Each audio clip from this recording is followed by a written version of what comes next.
આ પીપળા ગામની અંદર આ પીપળા પાંજરાપોળની આ ખૂબ મોટી જગ્યા, વિશાળ જગ્યા, એ જગ્યાની અંદર સદભાવના વૃદ્ધાશ્રમના માધ્યમથી અહીં વવાયેલા આ હજારો વૃક્ષો આ પીપળા ગામની ધરતીને હરિયાળી કરી રહ્યા છે. આ પાંજરાપોળની જગ્યામાં આ મહાકાય વૃક્ષો હોય એટલે પાંજરાપોળમાં જીવદયાની સાથે સાથે સૂક્ષ્મ જીવજંતુઓનો પણ ખૂબ ખ્યાલ રહે, એમના માટે પણ આ અવિરત અન્નક્ષેત્ર બની રહે એવો આ પાંજરાપોળનો પ્રયાસ, આ સદભાવના વૃદ્ધાશ્રમ દ્વારા થયેલું આ વાવેતર, આ હજારોની સંખ્યામાં પિંજરા સાથે વૃક્ષો ઊભા છે.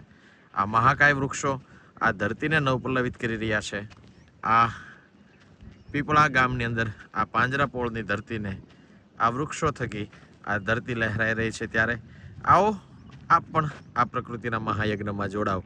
આ પાંજરાપોળમાં જીવદયાની સાથે સાથે સૂક્ષ્મ જીવજંતુઓ, પશુ પક્ષીઓ માટેના આ અવિરત અન્નક્ષેત્ર, એક એક વૃક્ષ ઝડપથી મોટું થાય એના માટે સદભાવના વૃદ્ધાશ્રમની ખૂબ બારીકાઈપૂર્વકની કામગીરી.